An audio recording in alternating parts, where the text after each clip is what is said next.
देखिए कलेक्टर साहब, और रणधीर सिंह जी कहलवाए हैं कि ये तो बस पेशगी मात्र है, अगर कहें तो अगले महीने और भिजवा दें। क्या नाम बताया आपने? जी रणधीर सिंह जी। नहीं, अपना। जी हमारा नाम फूलचंद जी। फूलचंद जी। जी फूलचंद जी, कल आपके रणधीर सिंह जी क्या कर रहे हैं? फ्री हैं, बिल्कुल फ्री हैं। कहिए तो कल डिनर रखवा देते हैं उनके फार्म हाउस पर, भाभी जी को लेते आइएगा। बस डिनर? अरे आपको से कहा शर्माना, अभी हुक्म कीजिए, जो चाहिए दे देंगे। अच्छा, जो कहिए। हाँ जी। लेकिन कल भी मुझे थोड़ा मुश्किल लग रहा है। काहे? क्योंकि कल जहां आपके रणधीर सिंह जी अपना डिनर करेंगे ना, वहां भाभी जी तो दूर, मेरा आना भी जरा मुश्किल हो जाएगा। क्योंकि कल आपके रणधीर सिंह जी अपना डिनर करेंगे जेल के लॉकअप में। अब आप यहाँ से खुद जाएंगे या मैं आपको बाहर तक छोड़ने चलूं? देखिए बाबू साहब। हाँ, अपने रणधीर सिंह जी से कहिएगा, उनकी इस हरकत के लिए मैंने अगर उनके हाथों में हथकड़ियां नहीं पहनवा दी तो मैं भी गजरौला का डिप्टी कलेक्टर नहीं। अच्छा, जय बात।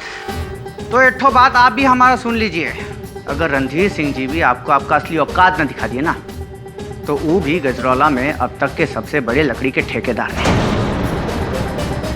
धमकी दे रहे हो? आपको और आपके रणधीर सिंह जी को धमकी बहुत बहुत खड़े हो, भारी पड़ेगी। निकलो यहां से। देख रहे, बता दे हम तुमको। कन्या, वो चाय रहने देना, हमारे मेहमान थोड़ा जल्दी में थे। सुकन्या, कन्या। अरे माँ, आपने सुकन्या को देखा है क्या कहीं? अरे गई होगी कहीं, आज तक मुझे कभी बताया उसने? बहुत सर पे चढ़ा के रखा है तूने उसे। देखना, एक दिन बहुत पछताएगा तू। आप आराम करो, वो यहीं कहीं चली गई होगी। क्या बताए रणधीर सिंह जी, सरासर अपमान हुआ है हमारा। नोटों से भरा हुआ बैग मुंह पर देकर मारा है हमारे, और धक्का देकर निकाला है घर से बाहर। 2 कौड़ी का सरकारी नौकर। हम कह रहे हैं आपको, वो जंगल का टेंडर भूल जाइए आप, नया मिलने वाला आपको इस साल। और हेलो हेलो, काट दिए। कुछ कसूर ना है, फिर भी हमें पीछे बस।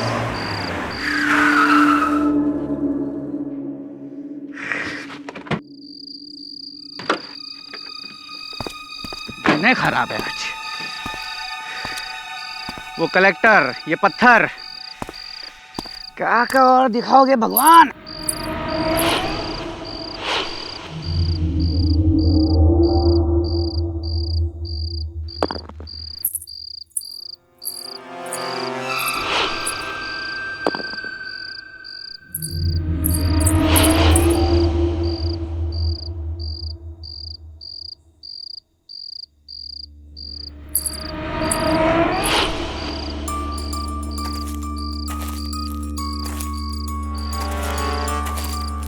अरे कौन है?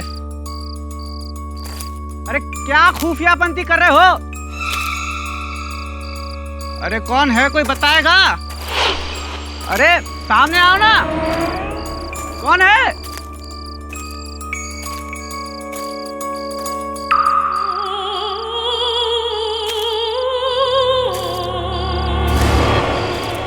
अरे कौन है?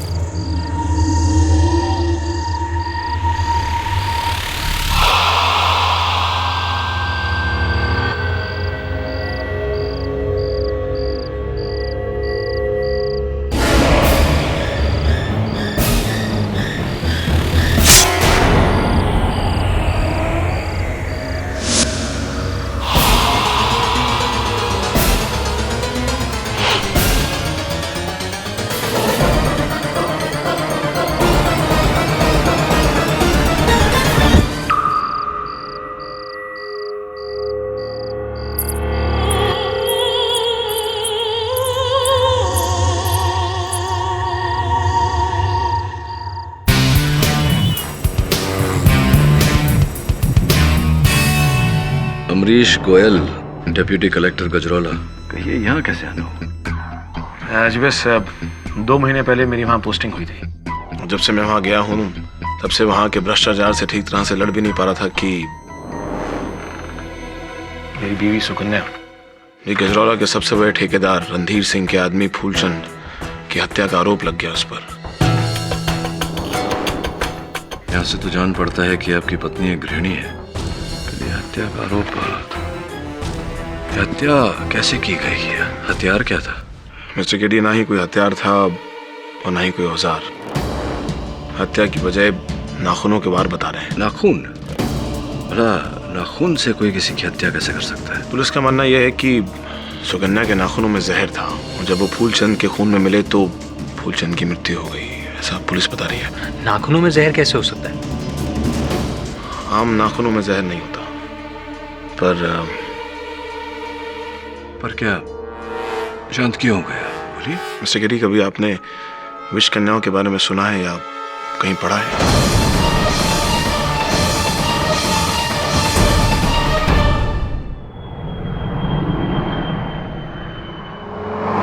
विष कन्याओं के बारे में एक बहुत पुरातन कहानी है। कहा जाता है कि मौर्य राज्य में कन्याओं को बाल अवस्था से ही विष पिलाकर बड़ा किया जाता था ताकि वो छू कर ही शत्रु की हत्या कर सके। You mean female assassin? हाँ, ऐसा कह सकता है तू। राजा लोग अपने दरबार में उन्हें रखते थे और वो महिलाएं अपनी सुंदरता से शत्रु को मंत्र मुग्ध करके उनकी हत्या करती थी। पर सर, ये मुद्दा आज के ज़माने में फिर से क्यों उठता है? एक IAS ऑफिसर की पत्नी को विषकन्या कहना गवारपन ही नहीं, बेवकूफ़ी है। सुकन्या नाम तो बहुत साधारण सा है। इस साधारण नाम और कहानी के पीछे वास्तविकता क्या है, ये तो गजरौला पहुंच कर ही पता चलेगा।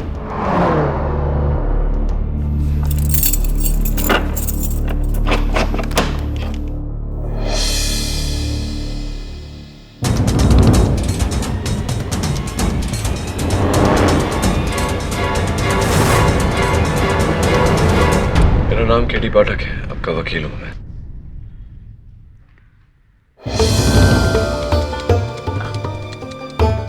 केडी साहब, आप मुझे यहाँ से बचा तो लेंगे ना? ये सब लोग मुझ पर बहुत अजीब सा इल्ज़ाम लगा रहे हैं।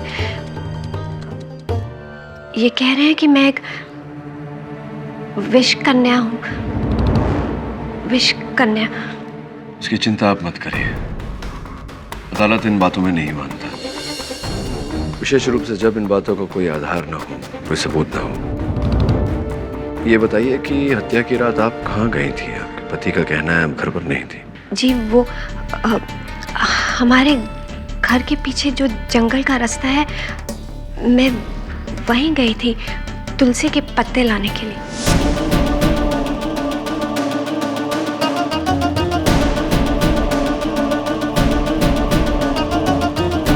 तुलसी के पत्ते? इतनी रात गए? हाँ, वो पूजा बहुत सुबह सुबह होती है ना, तो उसी के लिए मुझे पत्ते चाहिए थे। काफी समय लग गया आपको पत्ते इकट्ठा करने में, आधे घंटे से ज्यादा। हम इस इलाके में नए हैं ना, इसलिए मैं जंगल से रास्ता भटक कर कहीं और ही निकल गई और फिर वापसी का रास्ता पूछते पूछते मुझे देर हो गई। कहीं आपको तो मुझ पर शक नहीं है ना? मैं सिर्फ सत्य जानने आया था आपसे, बाकी देखते हैं अदालत में क्या होता है।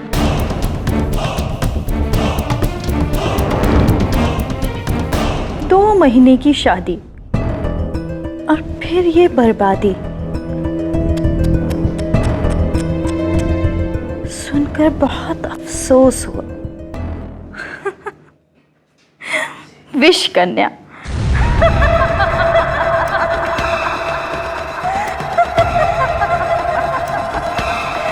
विष कन्या।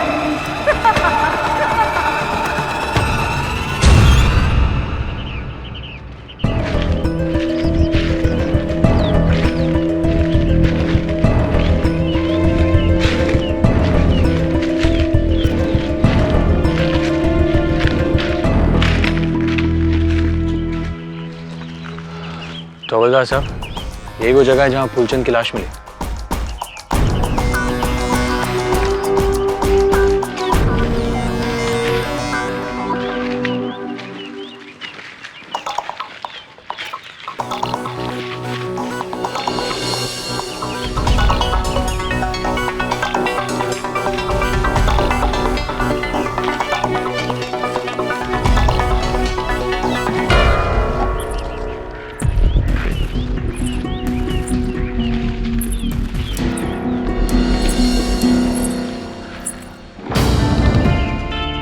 अभी कुछ सुना तुमने?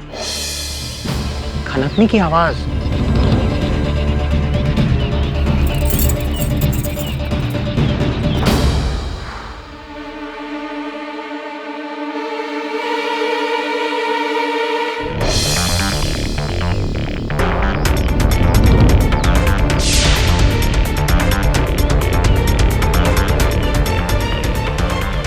Super glue.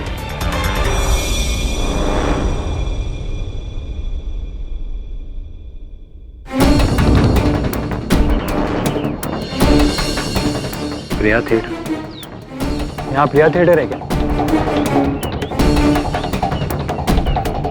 जिस दिन फूलचंद की मौत हुई उसी शाम का टिकट है। कोई ये फिल्म देखकर यहाँ से गुजरा था। प्रिया थिएटर पास में ही है क्या? हवलदार साहब बोलते बहुत हैं।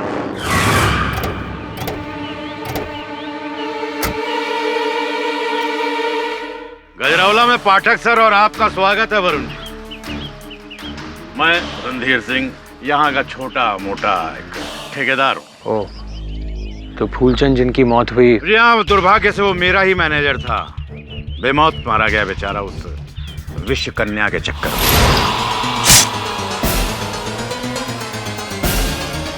ये विश्व कन्या वाली बात समझ में नहीं आई। कल जब अदालत में प्रोसिक्यूशन की दलीलें होंगी तब समझ लीजिएगा। फिलहाल तो मैं आपको ये बता देना चाहता हूँ कि वो लड़की तो केवल हथियार है, असली हत्यारा तो उसका पति है, जिसने मेरे आदमी के पीछे भेजा था अपनी पत्नी को उसे मारने के लिए। आपका वो डिप्टी कलेक्टर अमरीश गोयल।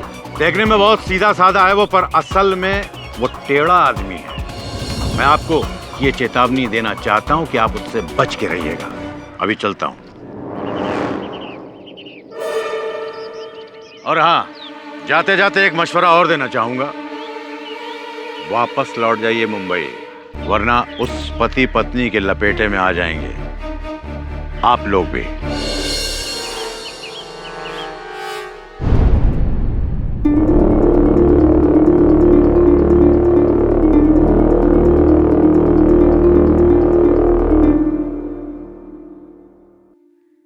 जिस दिन तू सुकन्या को ब्याह कर इस घर में लाया था, मैं उसी दिन समझ गई थी कि इस लड़की के कदम बहुत मनहूस हैं।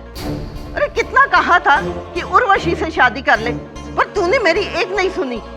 ये जानते हुए भी कि उसका अतीत कितना बुरा है, फिर भी तू बहू बना कर ले आया। माँ, आप समझती क्यों नहीं हो? सुकन्या अपने अतीत को पूरी तरह भुला चुकी थी। वो पूरी तरह बदल चुकी थी। अरे वो अतीत को भुला चुकी होती तो ये सब क्या है? लोग उसे विष कन्या क्यों कहते हैं? विष कन्या का मतलब समझता है क्या है?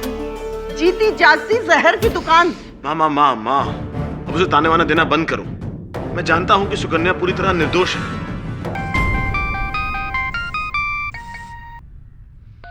मैं तुम्हें थोड़ी देर में फोन करता हूँ। ओके।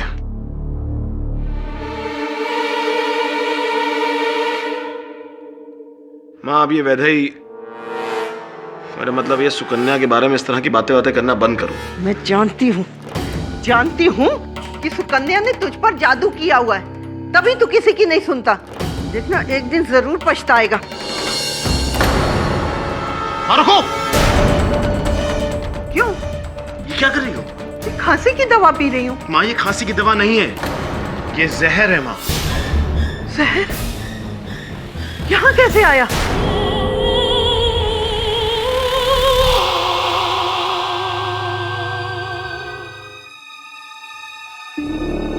सुकन्या। प्रकाश, तुम? सुकन्या, ये सब क्या हो गया?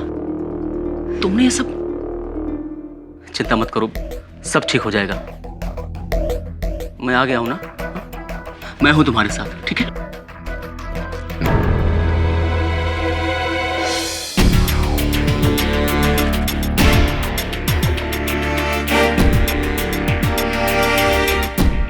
अरे मिस्टर केटी पाठक, सॉरी, मैं सिर्फ शिवचरण शुक्ला। नमस्कार शुक्ला जी, आपको तो बहुत बुरी खांसी है, कुछ लेते क्यों नहीं? ये तो मामूली है, लेकिन ये केस मामूली नहीं है। अरे दूर रहो उससे, गलती से छू लिया ना तो यहीं खड़े खड़े मर जाओगी। सुना नहीं, विष कन्या है ये।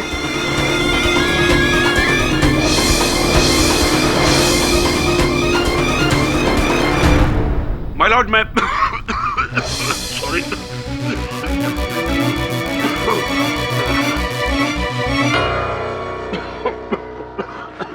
I'm sorry, कमबख्त खांसी। माय लॉर्ड, हम लोग सीधे पॉइंट पर आते हैं। 3 दिसंबर की रात 10:30 बजे कृपालाल फूलचंद जी अपनी गाड़ी में गजराला गांव के जंगलों से गुजर रहे कि अचानक उनकी गाड़ी के सामने एक पत्थर आ गया और वो जैसे ही उस पत्थर को हटाने के लिए अपनी गाड़ी से बाहर निकले तो ये औरत सुकन्या गोयल उन पर टूट पड़ी और उनके हाथ पर अपने नाखूनों से खरोंच मार दी। ये देख।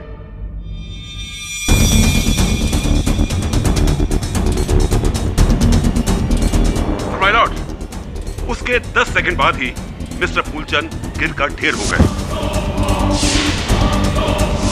और मौत का कारण उनके शरीर में भारी मात्रा में जहर का पाया जाता। और जहर भी कौन सा? डेंड्रोटॉक्सिन, जो अक्सर बिच्छू और सांप में पाया जाता है। ये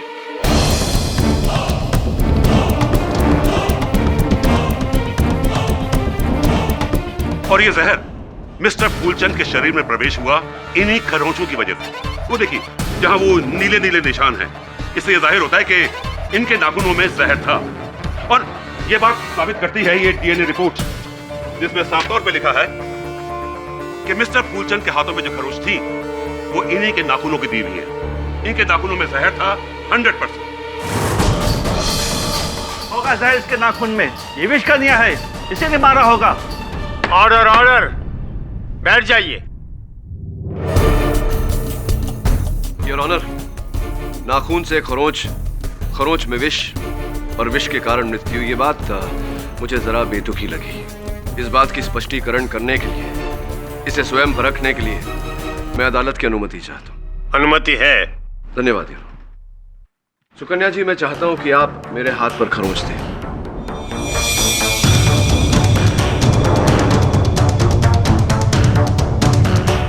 मिस्टर पाठक, क्या कर रहे हो ये? मिस्टर पाठक, आप समझ रहे ना आप क्या करने वाले? पूरी तरह से समझ रहा हूँ शुक्ला जी, और प्रतिपक्ष हूँ, इतना तो विश्वास मुझे अपने मुवक्किल पर होगा ही। योर ऑनर, आप चिंता न करें,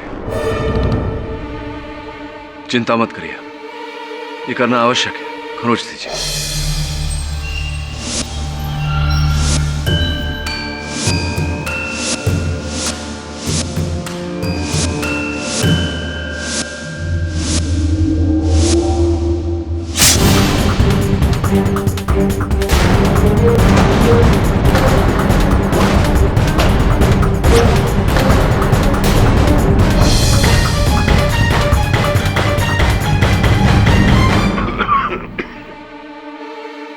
जरा बीतते हुए समय पर ध्यान देंगे Shukla ji? 5 second, 10 second,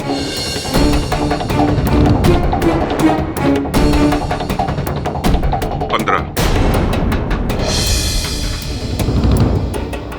20, 25, 30, 25, 30। Your honour, मुझे अपने आप पर कोई विष का, वो क्या कहा था आपने, डेंड्रोटॉक्सिन, ऐसे कोई पदार्थ का असर होता हुआ महसूस नहीं कर पा रहा हूँ मैं। बस हल्की सी जलन है हाथों में और कुछ नहीं। वो इसलिए क्योंकि इसने अपने नाखून अभी जहर में डुबोए नहीं है। तब डुबोए थे? 100%। देखा था आपने? ये विष कन्या है, इच्छा के अनुसार अपना जहर उगलती है, इसलिए अदालत में अपना असली रूप नहीं दिखा रही है। Order order. अगर कोई और अदालत में बीच में बोला तो उसे बाहर कर दिया जाएगा। योर ऑनर, मैं इस विषैले विषय की ओर नहीं जाना चाह रहा था, परंतु यहाँ अदालत में हर कोई विष कन्या कहकर इन्हें बुला रहा है। मैं अनुरोध करता हूँ अदालत से कि आप यहाँ उपस्थित हर एक व्यक्ति को सावधान करें कि ऐसे अंधविश्वास में मानना न केवल हानिकारक है बल्कि संविधान के विरुद्ध भी। पाठक जी, असल में क्या है कि अंधविश्वास में भी विश्वास जुड़ा होता है, और इन लोगों का इस औरत को विष कन्या मानने में विश्वास करना इसके अतीत से जुड़ा है।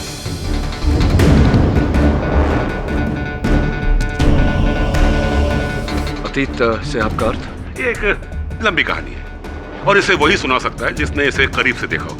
इसीलिए मैं इनके मामा जी को बुलाना चाहता हूँ, श्री बटुकनाथ जी। सुकन्या 6 साल की रही होगी जब इसके माता पिता एक दुर्घटना के शिकार हो गए। तब से मैंने ही इसे पाल पोस के बड़ा किया है, यहाँ से 20 कोस दूर चिरोला गांव में। चिरोला जो सांप और बिच्छू के लिए मशहूर है? हाँ साहब, घना जंगल है वहाँ, आए दिन सांप और बिच्छू के काटने के किस्से। फिर हम सभी गांव वालों ने सांप और बिच्छू के जहर से एक घूंटी बनाई जो अपने बच्चों को दिया करते थे, ताकि उनपे किसी भी सांप और बिच्छू का काटने का कोई असर ना हो। हमने बचपन से ही सुकन्या को घूंटी पिलाई, और फिर साहब वही जहर जो दवा के रूप में सुकन्या को दिया जा रहा था, धीरे धीरे उसका शरीर उस जहर का आदी बन गया।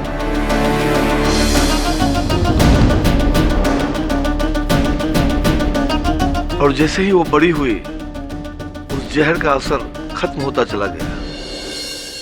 मुझे याद है एक दिन जब वो कॉलेज से लौट रही थी तो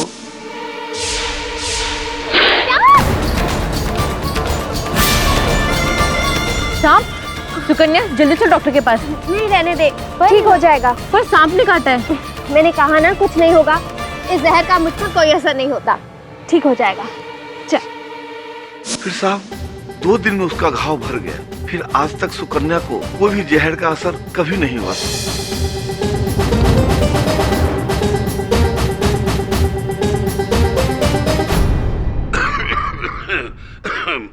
माय लॉर्ड, इस बात को साबित करने के लिए मैं अदालत से दरख्वास्त करूंगा कि एक बिच्छू मंगवाया जाए जो इन्हें डंक मारेगा। शुक्ला जी, मुझे लगता है कि आप पर भी किसी प्रकार के विष का प्रभाव पड़ रहा है। विचित्र बातें क्यों कर रहे हैं? तो पाठक जी फिर इस बात को कैसे साबित करेंगे कि इन पर विष का कोई असर नहीं होता? नहीं, लेकिन इसे साबित करने की आवश्यकता क्या है शुक्ला जी? योर ऑनर, सुकन्या जी की ये अवस्था कोई नई बात नहीं है। विज्ञान में इसे मित्रिदिज्म कहते हैं, जहाँ व्यक्ति नियमित रूप से नियमित समय पर नियमित मात्रा में विष का स्वयं सेवन करता है ताकि बाहरी विष का उसके शरीर पर प्रभाव न पड़े। जू और वाइल्ड लाइफ सैंक्चुरीज में शुक्ला जी अक्सर वहाँ के कर्मचारी इस विधि का प्रयोग करते हैं। मिस्टर शुक्ला, आप हमें और उस बिच्छू को दोनों को बख्श दें। मैं ये सब कुछ अदालत में नहीं होने दूंगा। बटुकनाथ जी, आप मुझे कृपया बताइए कि सुकन्या जी की के अतीत की इस अवस्था का फूलचंद जी के हत्या से उनकी मृत्यु से संबंध क्या है? आप समझ नहीं रहो साहब कि सालों साल इसके शरीर में जहर जाने से इसकी सोच भी जहरीली हो गई, और फिर ये गलत लोगों के संगत में रहने लगी। ये मैं क्या सुन रहा हूँ सुकन्या? अरे तू दलवी भाई के साथ काम करती है, पता है तुझे कितना बड़ा गुंडा है वो। ओहो मामा जी, आप तो बेकार में ही परेशान हो रहे हैं। मैं उनके यहाँ सब हिसाब किताब ही तो देखती हूँ, और इसके लिए मुझे पैसे भी तो अच्छे मिल जाते हैं, और फिर उनके वहाँ काम करने से मुझे कोई परेशान भी नहीं करता। पागल हो गई है तू। तुझे पता है कि वो पैसे के लिए दूसरे की जान भी लेता है, और तू उसके साथ काम करेगी? मामा जी आप भी ना। 2 सालों तक सुकन्या दलवी के गिरोह के संगत में रही और उसके इशारे पे चलने लगी।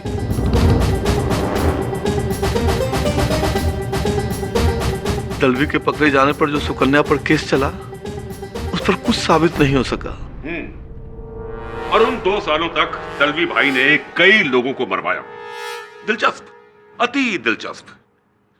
पाठक जी, आज से 1000 साल पहले चंद्रगुप्त मौर्य के जमाने में उनके दरबार में इसी तरह की विष कन्या पाली जाती थी, ताकि राजा के एक इशारे पर वो अपने विष से उनके दुश्मनों को बड़ी चालाकी से मार सके। और अब 2012 में गजरौला के दलकी भाई, उनका दरबार, ये लड़की उनके यहाँ उसी तरह से पल रही थी।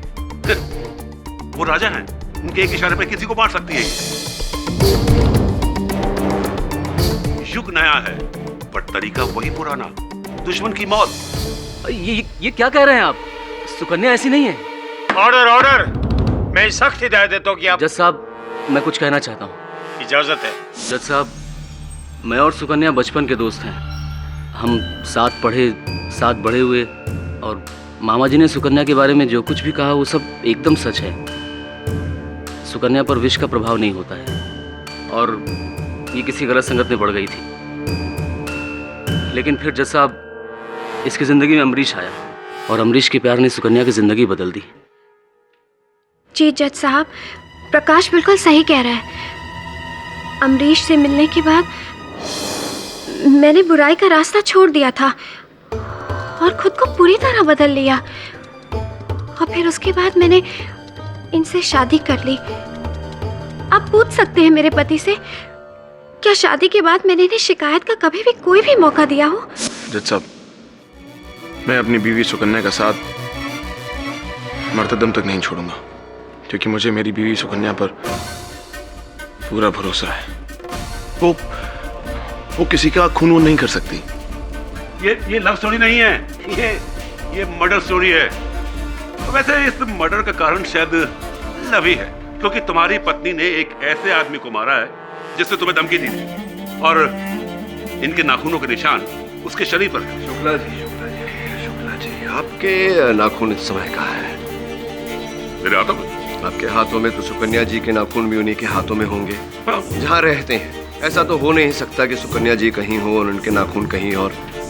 मतलब ये कि जब फूलचंद जी की मृत्यु हुई उस समय सुकन्या जी वहाँ थी ही नहीं। शुक्ला जी, वहाँ से 6 किलोमीटर दूर गजरौला बाग रोड पर ये थी। लापता हो गई थी, घर से घर जाने का पता पूछ रही थी। 2 व्यक्तियों से इन्होंने पूछा था। सर्वप्रथम योर ऑनर, मानिक राम, जिनकी गजरौला बाग रोड पर पीसीओ की दुकान है, सुकन्या जी स्वयं वहां जाकर उनसे पता पूछ रही थी। 3 दिसंबर की रात 10:30 बजे सुकन्या जी को हमने गजरौला बाग रोड पर देखा था। हमारी पीसीओ की दुकान पर आई थी और वहां से अपने घर का पता पूछ रही थी।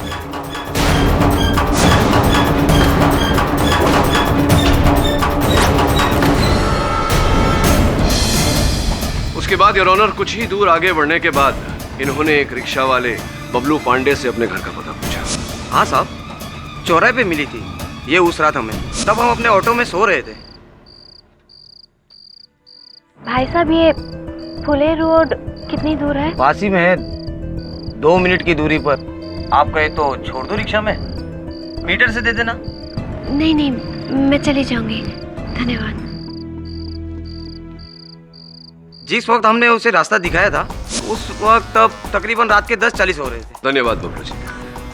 योर ऑनर, मानिक राम और बबलू पांडे के कथन से यह स्पष्ट होता है कि जिस समय फूलचंद जी की हत्या हुई, सुकन्या जी वहां थी नहीं, गजरौला बाग रोड पर थी, वहां से 6 किलोमीटर दूरी। तो फिर इनके नाखूनों के निशान फूलचंद के शरीर पर कैसे पाए गए?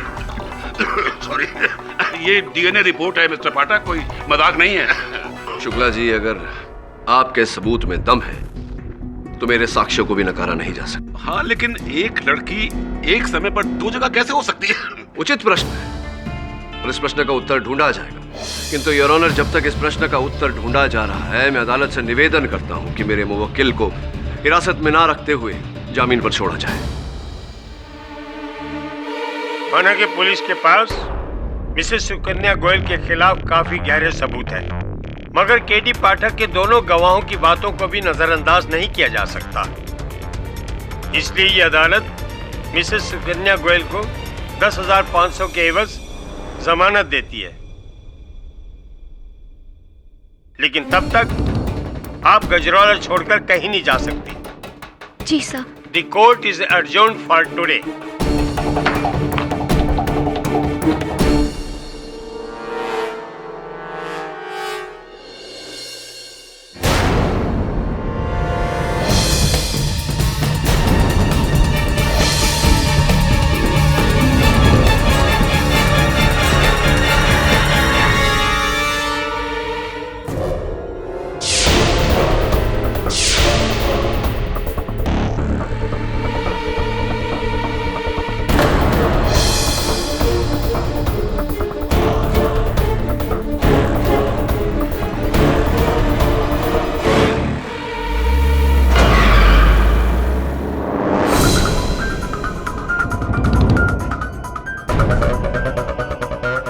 नमस्कार पाठक जी। रणधीर सिंह, ठेकेदार। लगता है सच्चाई अपनी आंखों से देखे बगैर आपको यकीन नहीं हो रहा। आइए बैठिए।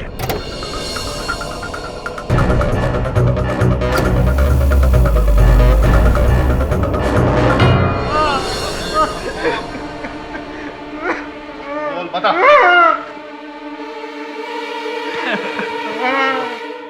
पाठक जी देखिए, ये हो रहा है सत्य का प्रचार।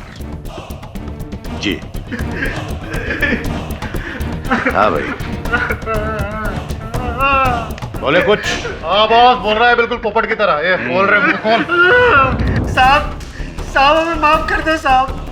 हमने अदालत में झूठी गवाही दी थी कि उस रात सुकन्या जी को हमने गजरौला बाग रोड पर देखा था। हम तो उन्हें पहली बार देख रहे हैं। ये झूठ कहने के लिए हमें अच्छे पैसे मिले। तुम लोगों को झूठी गवाही देने के लिए पैसे किसने दिए थे? ड्यूटी कलेक्टर अमरीश गोयल, सुकन्या जी के पति। पाठक जी, नई जगह पर नए नए लोगों पर नया नया विश्वास करना ठीक नहीं है। मैं पहले भी आपको सचेत कर चुका हूं। ये दोनों पति पत्नी किसी भी जहरीले सांप बिच्छुओं से कम खतरनाक नहीं है। दोनों मिले हुए हैं। सुकन्या पहले दलवी जी के लिए काम करती थी और अब ये अमरीश गोयल के लिए काम कर रही है। इस विष कन्या ने अपना मालिक बदला है, अपना चोला नहीं बदला है। क्या पाठक जी, आपने भी इस शिकारी को जंगल में अकेला छोड़ रखा शिकार करने के लिए। समझ लीजिए कि अब किसी की खैर नहीं है।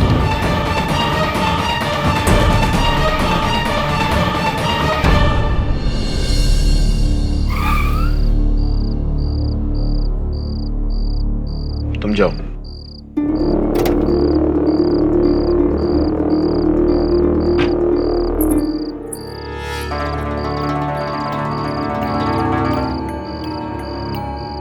हाँ बताइए, बोलो।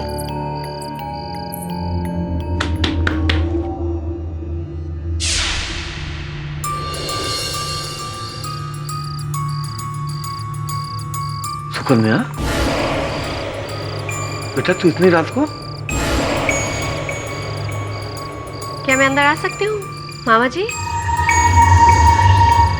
सर इतना बड़ा धोखा। अगर उसे नकली गवाही खरीदनी थी तो फिर उसने आपको क्यों बुलाया? किसी भी वकील को रख लेता। रणधीर सिंह सही है सर। ये अमरीश जितना जमीन के बाहर है उतना ही जमीन के अंदर। शायद तू ठीक कह रहा है, लेकिन यही बात मैं अमरीश के मुंह से सुनना चाहता हूँ।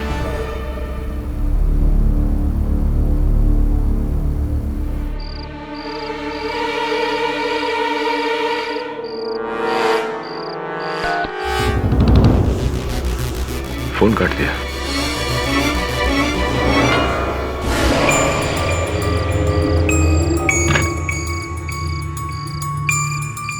काम हुआ?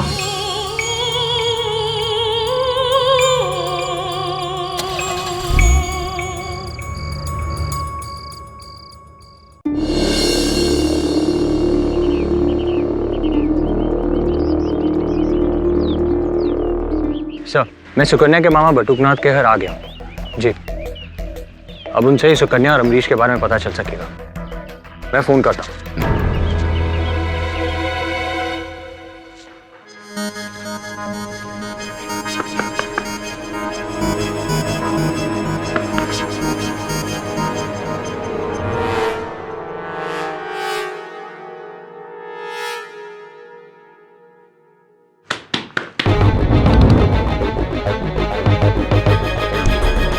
बटुकनाथ जी,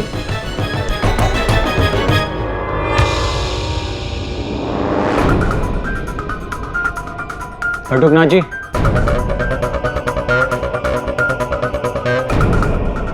बटुकनाथ जी,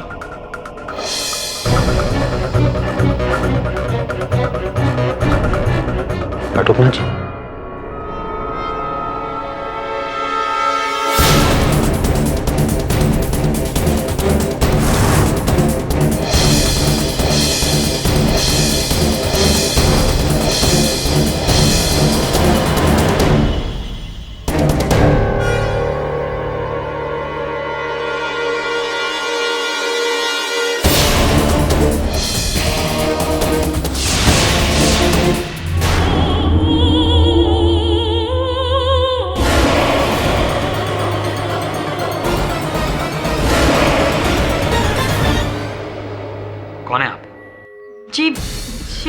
मैं वैदेही, अमरीश की दोस्त।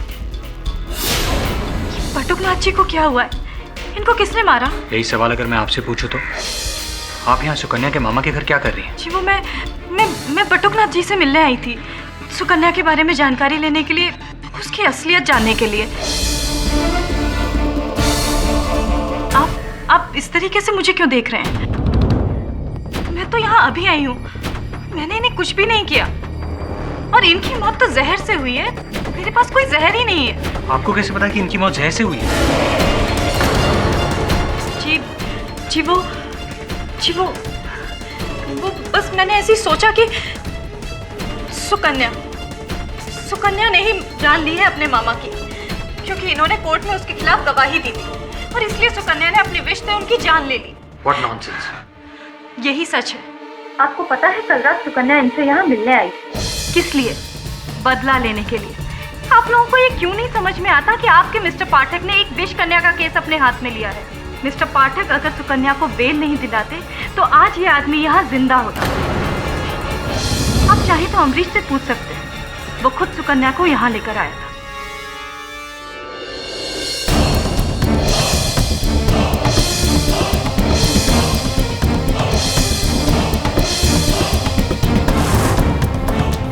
सर मुझे माफ़ कर दीजिए सर, मुझसे गलती हो गई सर। वो जो दोनों विटनेस मैंने अदालत में बुलाए थे सर, वो दोनों विटनेस झूठे थे सर।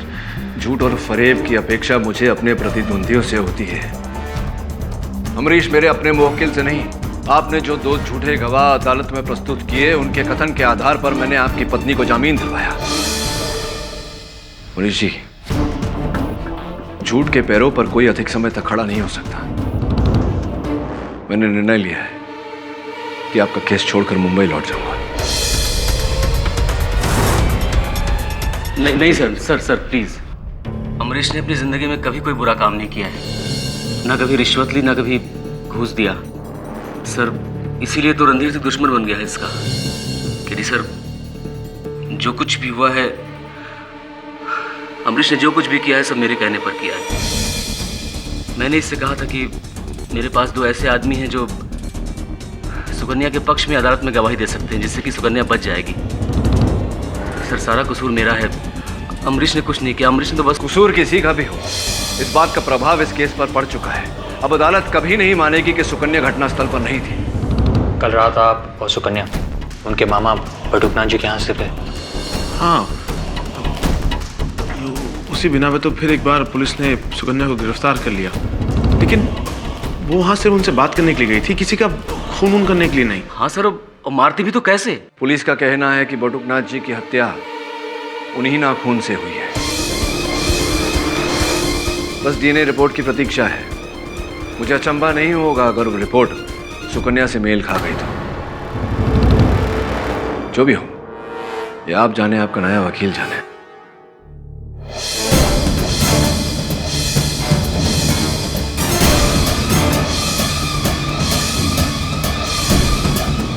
झुमका सर, झुमका तो उसी झुमके का जोड़ीदार है जो मुझे बटुकनाथ जी के घर पर मिला था। ये सुकन्या जी का झुमका है? नहीं सर, ये सुकन्या का नहीं, बल्कि ये तो मेरी माँ का झुमका है। पर ये झुमका बटुकनाथ जी के यहाँ क्या कर रहा था? प्रश्न ये नहीं है कि ये झुमका बटुकनाथ जी के यहाँ कैसे पहुंचा, प्रश्न ये है कि आपकी माता जी वहाँ क्या कर रही। माता जी, आप कल बटुकनाथ जी के घर गई थी? नहीं बेटा। आप भी झूठ बोल रही हैं। लगता है मुझे कुछ समय तक और यहां रहकर इस केस से जुड़े रहना पड़ेगा। Mister Pathak ji, all the best. धन्यवाद। आपकी पहचान? वैदेही, अमरीश की दोस्त। अच्छा, वही जिनकी भेंट मेरे सहायक वरुण से हुई थी, बटुकनाथ जी के घर। जी हाँ, एक्चुअली उसी सिलसिले में मुझे आपसे बात करनी थी, बेहद जरूरी बात। वार्तालाप तो मुझे भी आपसे करनी है, करते हैं ना अदालत में, आइए। मिस्टर केडी पाठक जो कह रहे हैं वो सच है मिलोन। पिछली बार अदालत में मैंने जो दोनों गवाह बुलवाए थे, मानिक राम पीसीओ वाला और बबलू रिक्शा वाला, वो दोनों के दोनों गवाह झूठे थे। मैंने उन्हें कुछ पैसे वैसे देकर झूठी गवाही दिलवा दी थी। सच बात तो यह है मिलॉर्ड कि उस रात गजरौला रोड पर मेरी बीवी सुकन्या को किसी ने देखा ही नहीं। मिस्टर अमरीश, आप एक जिम्मेदार सरकारी ऑफिसर होकर इस तरह की धोखाधड़ी कर रहे हैं। I am really sorry milord. इसकी जो भी सजा आप देना चाहें। सजा तो आपको मिलेगी मिस्टर अमरीश, लेकिन आपको उतनी नहीं जितनी आपकी पत्नी सुकन्या को। माय लॉर्ड, इन्होंने अदालत में झूठे गवाह पेश करके अपनी पत्नी को बेल पर छुड़वाया। उसके बाद इन दोनों पति पत्नी ने क्या किया? ये दोनों इनके मामा बटुकलाल के गांव गए, उनके घर गए। वहां जाके इन्होंने फिर विष कन्या का रूप धारण कर लिया। ऑब्जेक्शन योर ऑनर, विष कन्या जैसा कुछ होता ही नहीं। एक मिनट। ये तो फिर क्यों बटुकनाथ के शरीर पर भी सुकन्या के नाखूनों के निशान मिले? क्यों इनके खरोच मिले वहां पर, जिनमें वही जहर भरा था? वो जहर जो सांप और बिच्छू में पाया जाता है माय लॉर्ड। ये किसी साधारण औरत की बात नहीं है, ये किसी आम स्त्री की कहानी नहीं है। ये 100% विष कन्या की बात है, उसी का हमला है। मिस्टर शुक्ला, आप ये क्या कह रहे हैं? विष कन्या? ये अदालत इन बातों पर कतई भरोसा नहीं करती। लेकिन भारतीय सभ्यता को तो मानती है, इतिहास को तो मानती है। ये इसमें साफ लिखा है कि साल 340 बीसी में चंद्रगुप्त मौर्य के राज्य में गुरु चाणक्य ने कुछ ऐसी विष कन्याओं को तैयार किया था जो राजाओं के दुश्मनों से बदला ले सके। उनकी खासियत थी उनके जहरीले पंजे, ऐसे पंजे जो फौरन किसी दुश्मन का नाश कर देते थे।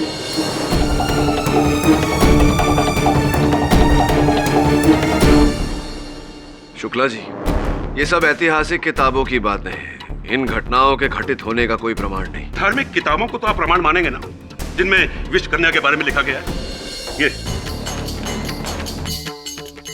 ये कल की पुराण, इसमें सिर्फ विष कन्या के बारे में लिखा ही नहीं गया, बल्कि गंधर्व चित्रग्रीवा की पत्नी, जो कि खुद एक विष कन्या थी, जिसका नाम सुलोचना था, उसके बारे में विस्तार से लिखा है कि कैसे वो अपनी नजरों से सामने वाले को मार देती थी। नजरों से my lord, eye contact. Shukla ji, मेरे मानने या ना मानने से कुछ नहीं होता। कुल मिला के बात यह है कि भारत का संविधान विष कन्या, टायन, नागिन इत्यादि इत्यादि इन बातों में नहीं मानता। क्या अभी आप कहेंगे कि ये प्रमाण काफी नहीं है? योर ऑनर, कुछ समय पहले मैंने एक केस लड़ा था जिस पर मेरी मुवक्किल एक महिला पर नागिन होने का आरोप लगाया गया था। मैंने ये प्रमाणित किया था कि वो नागिन नहीं, ये भी प्रमाणित किया था कि किसी महिला का नागिन होने का कोई अस्तित्व नहीं, कोई प्रमाण नहीं। लेकिन विष कन्या 100% है। बट आप ही बताइए कि एक औरत के नाखूनों में वो जहर कहां से आया जिसने बटुकनाथ को मौत दी?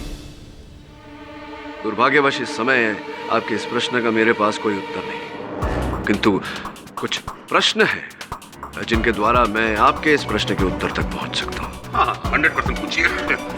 नहीं, आपसे नहीं, मेरी अगली गवाह से मिस वैदेही को कटघरे में बुलाने की अनुमति चाहता हूँ। वैदेही जी, मेरे सहयोगी ने आपको वहाँ बटुकनाथ जी के घर पर देखा था। क्या कर रही थी आप? जी, मैं बटुकनाथ जी से सुकन्या के बारे में पूछताछ करने गई थी कि क्या वो वाकई में एक विष कन्या है या नहीं। पर क्यों पूछताछ कर रही थी आप सुकन्या जी के बारे में? इस केस से क्या लेना देना है आपका? जी, मेरा इस केस से कुछ लेना देना नहीं है तो? पर हाँ, मेरा अमरीश से जरूर लेना देना है। मैं अमरीश से प्यार करती हूँ।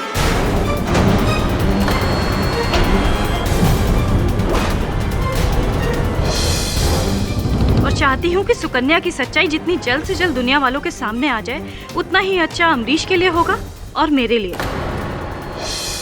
सुकन्या का मेरे रास्ते से हटना मेरा रास्ता साफ करता है। क्या बात है, दाद देनी चाहिए आपकी इस बहादुरी की।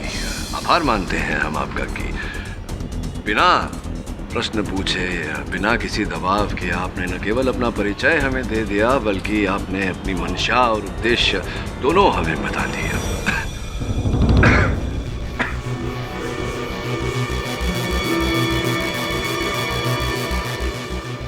क्षमा आपसे, लेकिन आपको लगता नहीं वैदेही जी कि ये जो आपने सत्य बोला है ये आपके विरुद्ध जा सकता है? क्यों?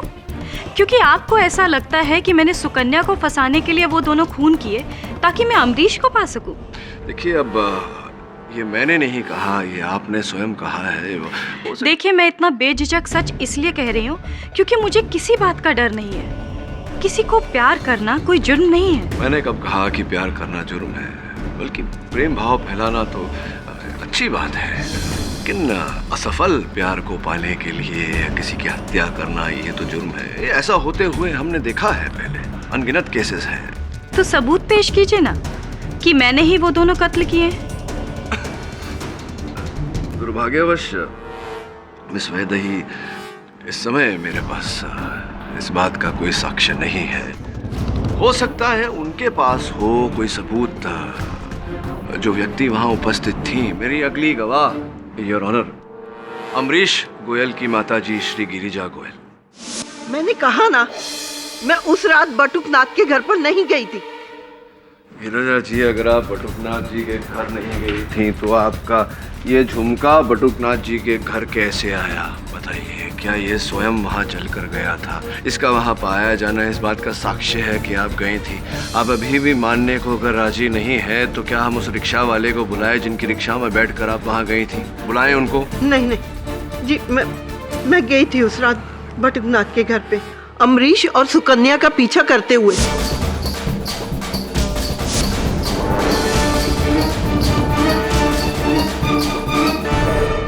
गई क्यों थी? आपके वहां जाने का उद्देश्य क्या था, बताइए। क्योंकि मुझे लगता था कि मेरी बहू सुकन्या मुझसे कोई राज छुपा रही है, इसलिए मैं उसकी और उसके मामा की बातें सुनने वहां चली गई। पर मैंने तो सुना ही नहीं, वो देखा जो देखकर आज तक मेरी रूह कांपती है। मैं जब चोरी छुपे पीछे के दरवाजे से उस घर में घुसी। मामा जी, आपने कोर्ट में वो सब कह दिया जो आपको नहीं कहना चाहिए था। मेरे अतीत की कहानी। बेटा, वैसे कोई झूठ तो कुछ नहीं बोला मैंने। अच्छा सुनिए, अब आगे से आप ऐसा कुछ मत कहिए जिससे मैं और भी बड़ी मुसीबत में फंस जाऊं। मैं समझा नहीं बेटा। देखिए, आप वहाँ पर दलवी की मौत किस तरह हुई, कैसे हुई, ये सब मत कहिएगा। हाथ जोड़ती हूँ मैं आपके सामने। किसी को कुछ नहीं बताऊंगा। पक्का? हाँ बेटा, पक्का। किसी को कुछ नहीं बताऊंगा कि दलवी भाई का मौत कैसे हुआ। धन्यवाद मामा जी।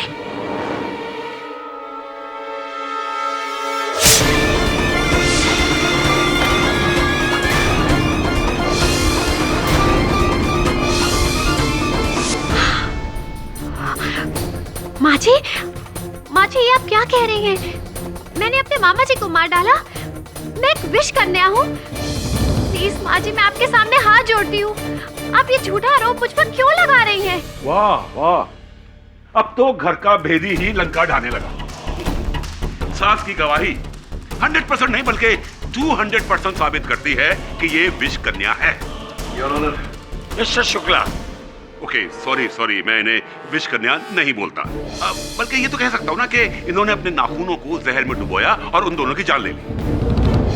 पहले फूलचंद की, उसके बाद अपने मामा बटुकनाथ की, ताकि बटुकनाथ यानी कि इनके मामा कोर्ट में वो राज ना उगल रहे। लेकिन वो राज है क्या? और ये दलवी भाई की मौत का क्या कहानी क्या है ये?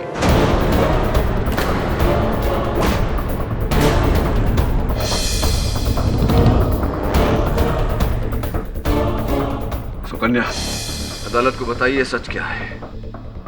दलवी भाई की मृत्यु का ये कौन सा राज है जो आप केवल अपने मामा तक सीमित रखना चाहती थी? वो जी सर, वो दलवी भाई की मौत मामा जी के फार्म हाउस पर हुई थी 6 महीने पहले। लेकिन बहुत कम लोग जानते हैं कि उनकी मौत जहर की वजह से हुई थी। वो दरअसल उन्हें एक सांप ने पैर पर काट लिया था। सांप ने नहीं, तुमने मारा उन्हें। नहीं, मैंने उन्हें नहीं मारा। मैं जानती थी कि अगर ये बात अदालत में खुलेगी तो आप सब लोग यही मानेंगे कि मैंने ही दलवी भाई का खून किया है। मैं एक विश कन्या थी और आज भी एक विश कन्या हूँ। इसीलिए, सिर्फ इसीलिए मैंने मामा जी के सामने हाथ जोड़कर उनसे विनती की थी कि वो अदालत में इस बारे में किसी को कुछ ना कहे। लेकिन सच्चाई तो ये है कि ना मैंने दलवी भाई को मारा है और ना ही फूलचंद जी को। तो फिर तुम्हारे नाखूनों पर उनके खरोंचों के निशान कैसे हैं? कैसे? बोलो कैसे?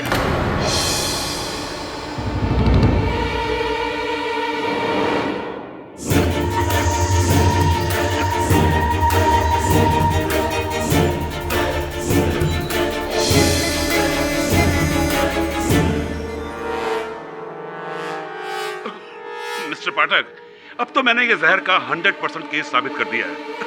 आप पता नहीं किस अमृत की तलाश में हैं।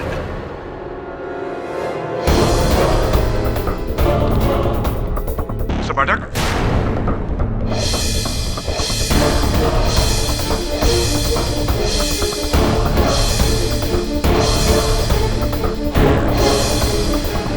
हेलो। गिरिजा जी, सुकन्या जी के वहां से जाने के बाद क्या किया आपने? मैं घबरा कर वहां से चली गई। कि ये आपका झुमका कब गिरा वहां पर? पता नहीं, मैं जब वहां से जा रही थी गिर गया होगा। देखिए,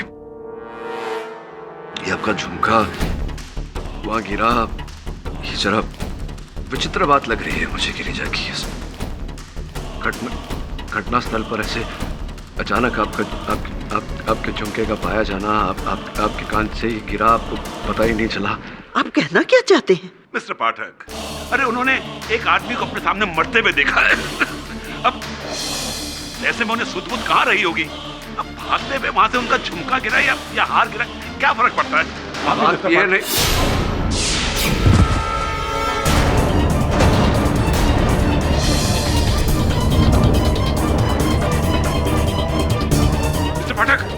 mister Pathak, are you okay? Mister Pathak, are you okay mister Pathak? कहीं ये इस खरोंच की वजह से तो आपकी हालत नहीं हुई?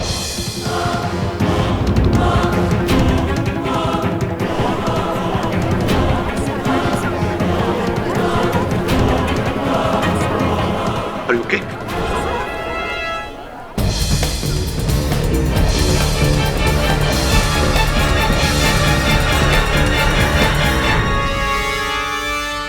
ये क्लियर केस ऑफ पॉइजनिंग है मिस्टर पाठक। आपके हाथ पर लगी इन खरोंचों के जरिए एक हल्का सा जहर आपके शरीर में फैला है। जहर? जी हाँ, लकीली हमने जल्दी ट्रीट कर लिया, वरना मुश्किल हो जाती। एंड मिस्टर पाठक, ये मैं टेबलेट्स लिख के दे रहा हूँ, इन्हें टाइम पर लेते रहेगा। I have an important appointment with the doctor. और हाँ, शाम तक अगर आराम ना आए तो मुझे फ़ोन कर दीजिएगा। जी धन्यवाद। Excuse me.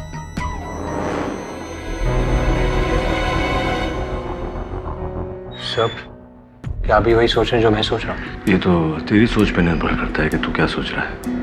क्या सोच रहे तू? भरी अदालत में आपके साथ पर सुकन्या ने खरोच मारी और आज उसी खरोच में से जहर का असर। तो तेरे कहने का तात्पर्य है कि सुकन्या विष कन्या है? नहीं सब, विष कन्या नहीं, पर क्या? अदालत में आते आते कितने लोगों से हाथ मिलाया मैंने। हो सकता है उनमें से किसी ने जहर लगा दिया हो। और वो लड़की का नाम क्या है? वैदेही।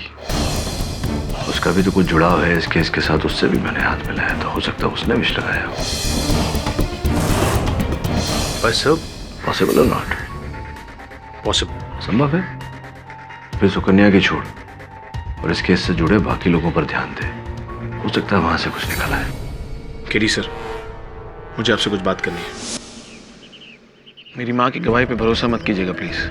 तो शुरू से ही मेरे और सुकन्या के रिश्ते के एकदम खिलाफ है। उनका बस चलता तो मेरे और सुकन्या का रिश्ता कब का टूट जाता। तो आपके कहने का तात्पर्य ये है कि आपकी माताजी ने जानबूझकर सुकन्या को विष कन्या कहा ताकि इस आरोप में सुकन्या को दंड मिल जाए और मुझे उससे छुटकारा मिल जाए। केडी सर, वो आपका शक था ना कि मेरी माँ अपना झुमका जानबूझ के वहाँ छोड़ाई, वो बेबुनियाद नहीं था सर। क्योंकि वो तो चाहती हैं कि उनकी मौजूदगी वहाँ साबित हो जाए और वो खुलेआम अदालत के सामने सुकन्या के खिलाफ बयान दे सके। अमरीश जी, माना कि आपको अपनी माताजी पर संदेह है। आपकी माताजी सुकन्या को आपसे दूर करने का प्रयत्न कर रही थी, लेकिन कैसे?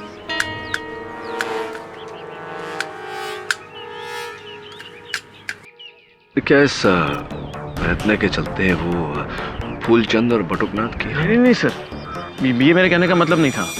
मेरी माँ इस हद तक नहीं जाएगी कि मुझे सुकन्या से दूर करने के लिए वो किसी का मर्डर खून। नहीं सर। और वैदेही? सर वैदेही एकदम पागल है। मैंने उसे 1000 बार कहा कि मैं उससे प्यार नहीं करता हूँ, और पता नहीं वो अपनी जिद पर, अपने प्यार पर अड़ी रहती है। उसको ये लगता है कि मैं एक ना एक दिन सुकन्या को छोड़कर उसके पास आ जाऊंगा, पर ये उसका भ्रम है सर, मेरा नहीं। अमरीश जी, भ्रम का वास्तविकता में बदलना कोई असंभव बात नहीं। हो सकता है वैदेही ने ऐसा ही किया हो, या अमरीश की माता जी ने। ये भी संभावना है। Amrish ji, thank you for coming. Thank you for meeting sir. Thank you Varun.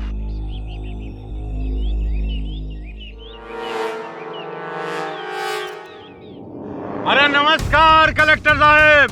अरे आइए, आज हमारी गाड़ी में आ जाइए। आपको घर भी छोड़ देंगे और रास्ते में कुछ बातें भी कर लेंगे।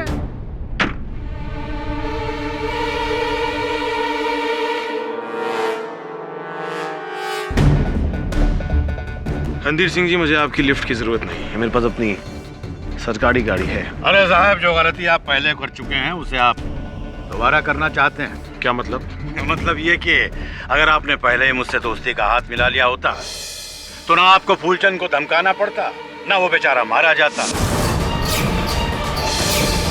और ना ही भाभी जी को जेल जाना पड़ता। मुझे तो ऐसा लगता है जैसे आपने ही फूलचंद का खून किया है, और फिर मेरी बीवी सुकन्या को फंसाकर आप मुझे बर्बाद करना चाहते हैं। अरे कैसी बातें करते हैं साहब, हम तो आपके शुभचिंतक हैं। और फिर अगर हम आपको बर्बाद करेंगे तो फिर आपको आबाद भी तो कर सकते हैं। बस एक बार आप इस साल के सारे लकड़ी के ठेके हमको दिलवा दो साहब। केडी पाठक क्या चीज है? अपनी पहुंच से हम भाभी जी को 2 दिन के भीतर जेल से बाहर ले आएंगे। रणधीर सिंह, तुम और तुम्हारी ये घटिया सोच दोनों भाड़ में जाओ। अरे क्या हुआ कलेक्टर साहब, भाभी जी को आजाद नहीं कराना चाहते? कुछ चक्कर तो नहीं चल रहा है? ओ कलेक्टर बाबू, बहुत ही कंफ्यूजिंग केस है सर। हम चाहे किसी पर भी उंगली उठाएं, सारी उंगलियां सुकन्या की तरफ ही इशारा करती हैं। उंगलियां नहीं, नाखून वरुण। इस केस में सर्वोच्च प्रश्न ये है कि अगर सुकन्या निर्दोष है तो उसके नाखून दोषी क्यों है?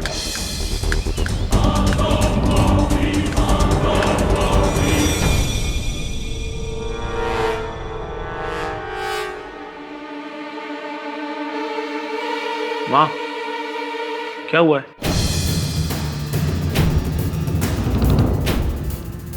माँ, क्या हुआ, क्या है? बेटा, बालों के तेल के लिए बहू की अलमारी खोली, देख वो क्या है।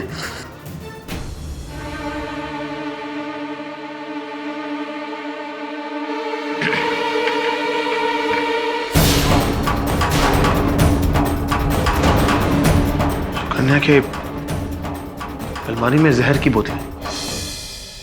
नहीं अमरीश, मुझे लगता है ये बॉटल्स किसी ने जानबूझ कर रखी है सुकन्या को फंसाने के लिए। झूठ। अमरीश बेटा, मेरी बात मान, यही है तेरी पत्नी की खुफिया खुराक, और तू समझता मैं उसकी दुश्मन हूँ? अरे अभी भी वक्त है, छोड़ दे उसे।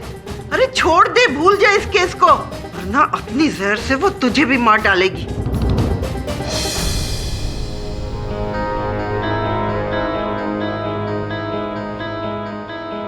ये बॉटल्स आपने यहाँ पहले कभी नहीं देखी? नहीं, सुकन्या की अलमारी तो हमेशा बंद रहती है। अमरीश, मैं अभी भी कह रहा हूँ, कोई है जो सुकन्या को फंसा रहा है। वो कौन है? ये तो तब पता चलेगा जब इन बॉटल्स की फिंगरप्रिंट जांच होगी। माय लॉर्ड, इसमें उंगलियों के नहीं बल्कि नाखूनों के निशान है। वही डीएनए टेस्ट सुकन्या का।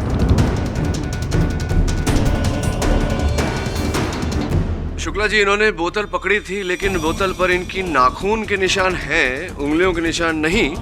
ये कैसे संभव है? आप अभी भी इसी बात पर अड़े हैं कि सुकन्या बेकसूर है? अरे अब तो इसके जहर का पिटारा भी मिल गया है। इस बोतल में वही जहर है जिसे पीकर इसने अपने शरीर में विष भरा है। नहीं, मेरा यकीन करिए, मैं बिल्कुल नहीं जानती कि ये जहर की बोतल मेरे कमरे में कैसे आई। बस करो, मत झूठ बोलो और अपनी असलियत बता दो सबको। जहरीली और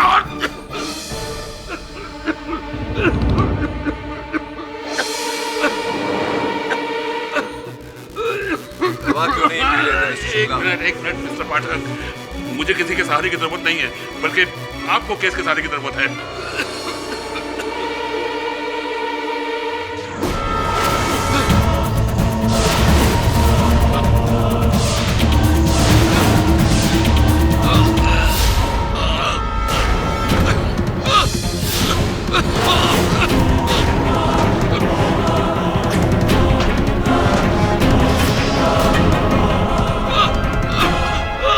Shukla ji, call an ambulance please. Shukla ji,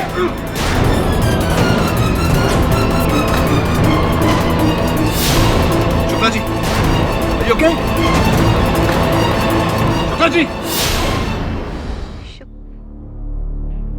luckily is out of danger now.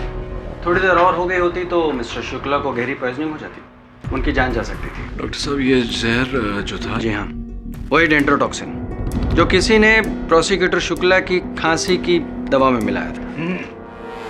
मिलाया नहीं, छुआ।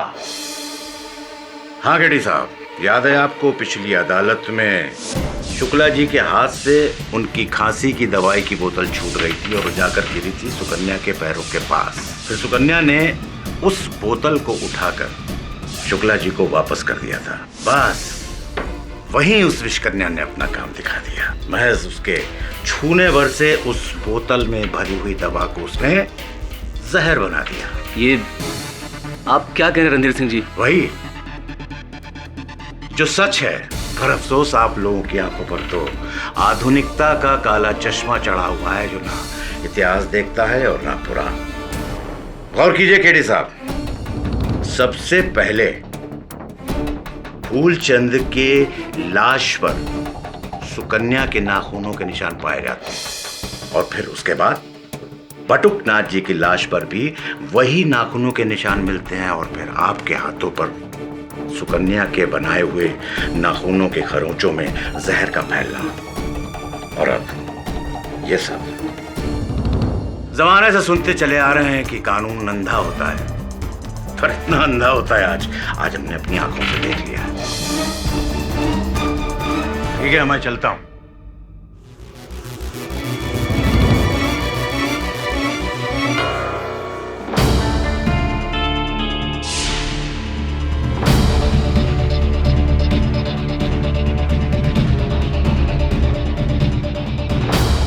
शुक्ला जी के साथ कोर्ट में जो कुछ भी हुआ, उसके बाद तो आपको भी यही लग रहा होगा ना कि मैं विष कन्या हूं, तो अब मेरा केस लड़ने का क्या फायदा? सुकन्या जी, झूठ नहीं बोलूंगा आपसे। आपका ये केस मेरे हाथ से छूटता जा रहा है। अब आपके पास कोई अंतिम गवाह, कोई सबूत, कोई उपाय, कोई तरीका हो इस केस को जीतने का तो बताइए। हाँ, बस एक उपाय है। बताइए। अगर मैं एक विष कन्या हूं तो मुझ पर कितनी भी मात्रा का जहर कोई भी असर नहीं करेगा। बिच्छू या फिर सांप का काटा हुआ जहर तो बहुत कम होता है। आप मुझ पर एक मेहरबानी करिए, मुझे जहर से भरी हुई शीशी लाकर दे दीजिए।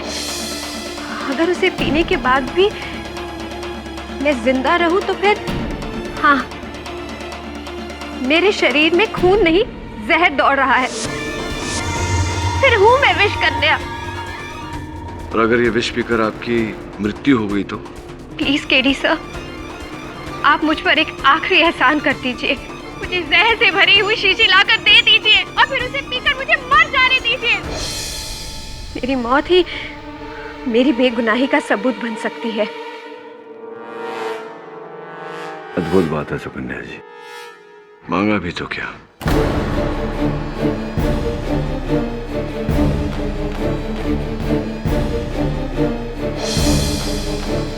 क्या है? वही जो आपने अभी भी मांगा, भारी मात्रा में विष। पी लीजिए इसे और साबित कर दीजिए कि आप विष कन्या नहीं है।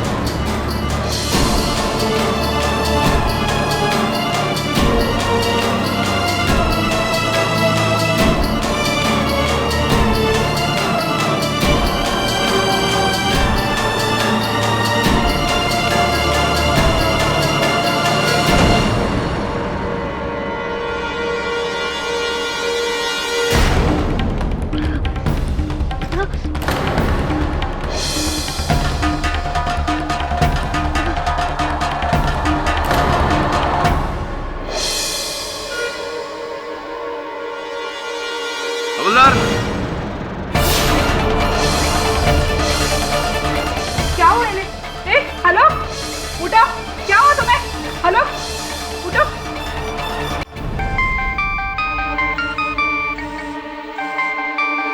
हेलो, क्या क्या हुआ सुकन्या को? बोतल पे जहर के निशान। देखो तुम वहीं उसका ख्याल रखना। मैं अभी हॉस्पिटल आ रहा हूँ। क्या अभी माँ सुकन्या ने जहर पी लिया। जिस बात का मुझे डर था ना, वही हुआ।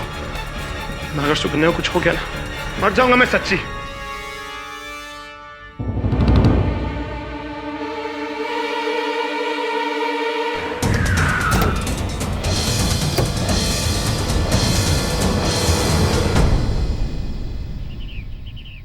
ये आप अलंकरण कर रहे हैं झाड़ियों का? जी साहब, मैं समझा नहीं सकता। नहीं मतलब कटन कर रहे हैं ना? नहीं समझा साहब। अरे भाई, काट रहे हो, छांट रहे हो ना झाड़ियों को। ओह हाँ, ऐसे बोले ना साहब। हाँ साहब, काट रहे हैं। हाँ, तो इसके जो कटे हुए अंश हैं वहाँ नीचे जमा क्यों कर रहे हैं? साहब, ये जो कटे हुए पत्ते हैं ना, इसको सुखाकर खाद बनाते साहब, इसीलिए। अच्छा, तो अर्थात किसी वस्तु को काट दी जाए, उसको फिर से उपयोग में लाया जा सकता है। हाँ साहब। धन्यवाद कटन महोदय। सब किससे बातें कर रहा था? अमरीश का फोन आया सर। सुकन्या जेल में बेहोश हो गई है। तो उसकी चिंता मत कर, कल तक होश आ जाएगा उसे, उसकी आंखें खुल जाएंगी और बाकी सबकी भी। समय कुछ समझा नहीं। समझना तो पड़ेगा, पर कल इस केस की सुनवाई है और हमारे पास केवल आज की रात है इस विषैले विषय को सुलझाने के लिए। माय लॉर्ड, आप भले ही मुझे अंधविश्वासी कहें, पर मेरे लिए ये औरत एक विष कन्या ही है। इसके छूने से मेरे खांसी की दवाई की बोतल में जहर भर गया। वो तो मेरे कुछ कर्म अच्छे हैं जो मैं बच गया, वरना अगर इसका बस चलता तो मैं 100% लुढ़क जाता।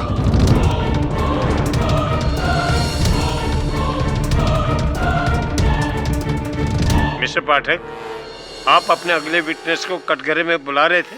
जी your honour, mister Amrish Goyal की माता जी श्रीमती गिरजा गोयल। इजाजत है। गिरजा जी, पिछली सुनवाई में आपने कथन दिया था अदालत में कि आप अपनी बहू और बेटे का पीछा करते करते बटुकनाथ के घर पर पहुंची, जहां आपने अपनी बहू को विषकन्या का रूप लेकर अपने मामा को मारते हुए देखा, उनकी हत्या करते हुए देखा। जी। ये बताइए कि अगर ऐसा है तो आप इकलौती गवाह हैं जिन्होंने सुकन्या जी को विषकन्या के रूप में देखा। क्या मैं सही कह रहा हूँ? जी। क्या आप जानती है कि मेरे ही दिए हुए जहर की शीशी कल लॉकअप में सुकन्या जी पी गई थी? क्या आपने सुकन्या को जहर दिया? लेकिन क्यों? केवल इतना साबित करने के लिए शुक्ला जी कि सुकन्या एक विषकन्या नहीं, एक साधारण महिला है। मैं आपसे कह रहा था। Please explain mister Pathak. Your honour, वास्तव में जो शीशी मैंने सुकन्या जी को पीने दी थी उसमें डेंड्रोटॉक्सिन या अन्य कोई विष नहीं था, सामान्य बेहोशी की दवा थी जिसे पीकर ये कुछ घंटों तक बेहोश हो जाती। आपकी इस अजीब हरकत की वजह? क्षमा चाहता हूँ योर ऑनर, विचित्र परिस्थितियों में विचित्र मार्ग अपनाने पड़ते हैं उन परिस्थितियों से बाहर निकलने के। जैसा कि इन पर आरोप लगाया गया है कि ये विषकन्या है, तो डेंड्रोटॉक्सिन या अन्य कोई विष अगर भारी मात्रा में भी इन्हें दी जाए, अगर ये पी लें तो उसका कोई असर नहीं होना चाहिए इन पर। किंतु जरा सी सामान्य सी बेहोशी की दवा इन पर इतना बुरा असर कर गई, इसका अर्थ ये होता है योर ऑनर कि इनका शरीर किसी सामान्य व्यक्ति की तरह ही है, ये विषकन्या नहीं है।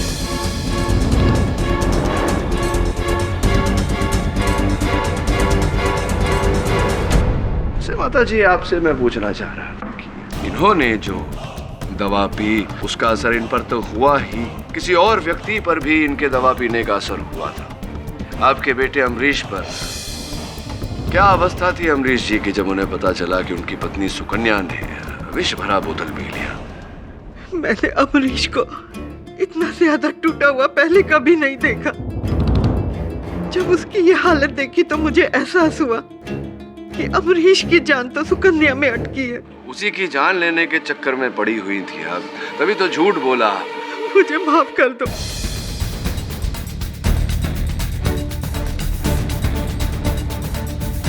मैंने झूठ कहा था।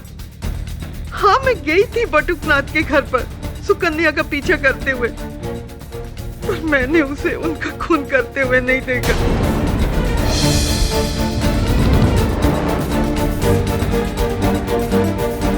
सुकन्या निर्दोष है, मैं इसे फंसाना चाहती थी। तो फिर वो आपका झुमका? हाँ, मैं जानबूझकर वहां छोड़ के आई थी ताकि आप लोग मुझ तक पहुंचे और फिर मैं अदालत में अपनी बहू सुकन्या के खिलाफ बयान दे सकूं। मुझे माफ कर दो बेटी, माफ कर दो। आपके मानने या ना मानने से कुछ नहीं होता। हमारे पास इस बात के सबूत है कि सुकन्या के नाखूनों ने ही फूलचंद और बटुकनाथ की जान ली है। आपकी बात और आपके सबूत दोनों सच्चे हैं शुक्ला जी। सुकन्या जी के नाखून ने ही ये जाने ली है, किंतु उन नाखून से लगी उंगलियां किसी और की थी। नाखून सुकन्या के, उंगलियां किसी और की, कैसे?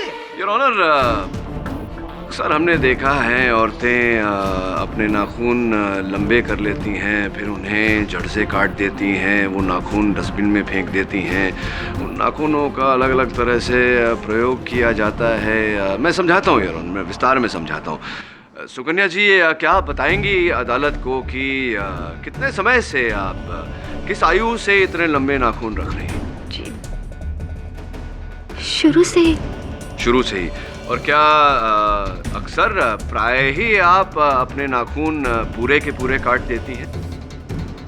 नहीं, बस हल्का सा मैनिक्योर करती हूँ। जरा सोच कर बताइए, पिछली बार कब आपने अपने ये लंबे लंबे नाखून पूरे जड़ से काटे थे?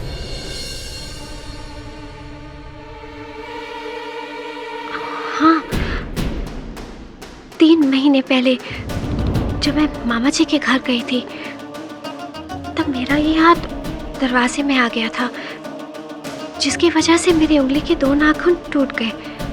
तब मैंने अपने इस हाथ के सारे नाखून काट दिए। तो जो नाखून टूट गए थे और बाकी के नाखून जो आपने काटे, क्या किया आपने उनका? हाँ, उस दिन मुझसे मिले प्रकाश आया था, तब मैं इन कटे हुए नाखूनों को पेपर में फोल्ड करके फेंकने जा रही थी। प्रकाश रास्ते में मिल गया। उसने कहा कि वो इन्हें फेंक देगा। तो आपके नाखून कटे हुए टूटे हुए प्रकाश ले गया। अब योर ऑनर, प्रकाश ने उन नाखून के साथ क्या किया, ये मैं उन्हें कटघरे में बुलाकर पूछना चाहूँ। ये कैसी बेतुकी बातें कर रहे हैं आप? जाहिर है कि वो नाखून मैंने ही फेंके होंगे। नहीं, फेंके नहीं थे आपने प्रकाश जी। आपने वो नाखून संभाल कर रखे थे अपने पास। कैसी बातें कर रहे हैं आप ये सब? मैं भला उन नाखूनों का क्या करूंगा? नाखून संभाल कर तो रखने ही थे आपको। आपने ये जो षड्यंत्र रचा था, इसका बहुत ही महत्वपूर्ण हिस्सा थे वो नाखून। उन्हीं की सहायता लेकर, उन्हीं की मदद लेकर तो आपको ये हत्याएं करनी थी और सुकन्या को फंसाना था। अब देखिए, कल मैंने अपने सहायक वरुण को आपके घर भेजा और वरुण ने आपके घर से ये डिब्बा बरामद किया। देखिए इस डिब्बे में क्या है। नकली दस्ताना, उस पर लगे हुए असली नाखून, वो भी सुकन्या के।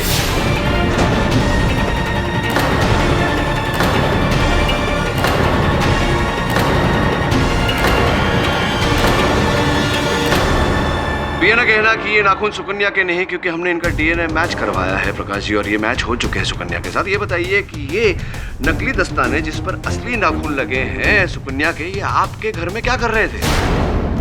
आपके घर से बरामद हुआ है, ये आपके घर पे क्या कर रहा था? आपकी अलमारी के अंदर। आप झूठ बोल रहे हैं, आप मुझे फंसा रहे हैं। मैं आपको फंसा नहीं रहा हूँ, ये आप ही के घर से बरामद हुए हैं, आपकी अलमारी से। अरे ये हो ही नहीं सकता, मेरे घर से मिल ही नहीं सकते हैं। क्यों नहीं हो सकते? ये आपके घर से बरामद मेरे सहायक वरुण ने स्वयं जाकर इन्हें वहां से ढूंढा है। मैं कह रहा हूँ सर, वो मेरे घर से मिल ही नहीं सकते, ये नामुमकिन है। कैसे नामुमकिन है? अरे नहीं मिल सकते, क्योंकि वो नाखून तो मेरे ऑफिस के लॉकर में। ऑफिस के लॉकर में थे?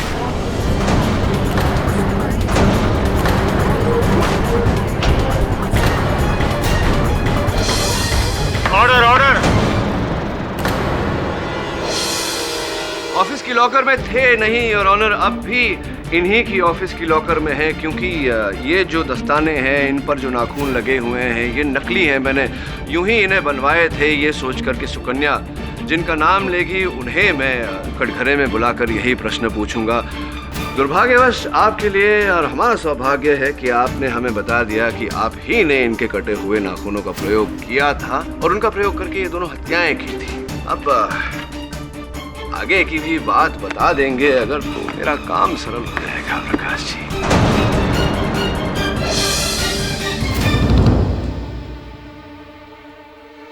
सुकन्या को मैं बचपन से ही प्यार करता था, मन ही मन, लेकिन सुकन्या ने कभी मुझे नहीं चाहा। उसने कभी नहीं समझा मेरे प्यार को। अरे समझना तो दूर, कभी पहचाना तक नहीं उसने कि मैं उससे कितना प्यार करता हूँ। और उसके बाद उसने अमरीश के साथ शादी कर ली। मेरा दिल टूट गया।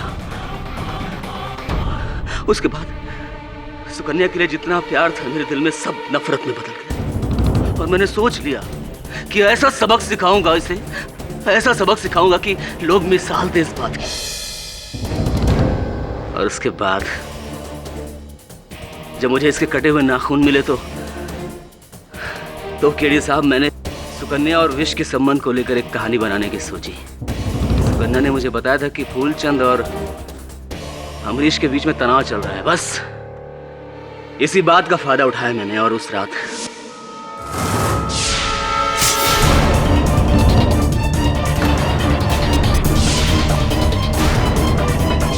फूलचंद को मार डाला।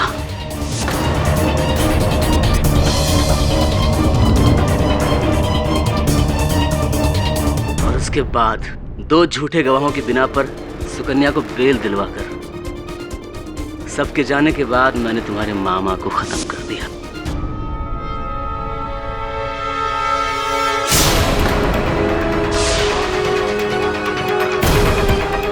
ताकि तुम्हारे विष कन्या होने में किसी को संदेह न रहे। एक और बात मैं स्पष्ट करना चाहूंगा कि ये मेरे हाथों में जो विष फैला था वो कैसे हो गया? केडी साहब, उस दिन जब आप अमरीश के घर आए थे और मैंने आपको जाने से रोका था, तो उस दिन मेरे हाथ में कॉटन था और उस कॉटन में जहर था, डेंड्रोटॉक्सिन, जो मैंने आपको रोकने के बहाने आपके हाथ में लगा दिया। और वो मेरी खांसी की दवाई की बोतल पे। उस दिन जब मैंने सुकन्या को आपकी बोतल उठाते देखा, तो अगले दिन अदालत से पहले, ठीक पहले, मैंने आपके टेबल पर आकर आपकी बोतल बदल दी। दवा के बदले जहर।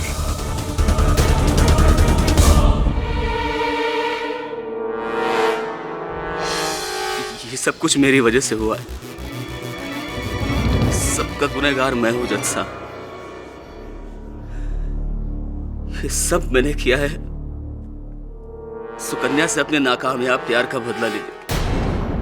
देखा प्रकाश जी, आपके फैलाए इस विषैले जाल ने आप ही को जकड़ लिया। ऐसा ही होता है अक्सर, क्योंकि सबसे विषैला विष, सबसे खतरनाक विष सांप, बिच्छू, बोतलों, नाखूनों में नहीं, यहाँ मनुष्य के दिमाग में होता है। डिफेंस प्रेस चलाना। ये अदालत प्रकाश कुमार को फूलचंद यादव और बटुकनाथ की हत्याकांड के लिए दोषी पाते हुए फौरन गिरफ्तार करने का हुक्म देती है और श्रीमती सुकन्या गोयल को हर आरोप में बेगुनाह पाते हुए बाइज्जत बरी करती है। The case is closed.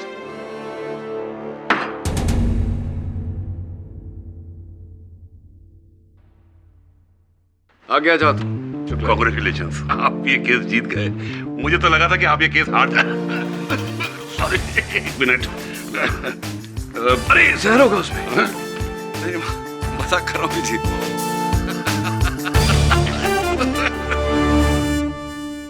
और भी दिलचस्प कहानी देखने के लिए हमारे चैनल को सब्सक्राइब करें और बेल आइकॉन दबाना न भूलें।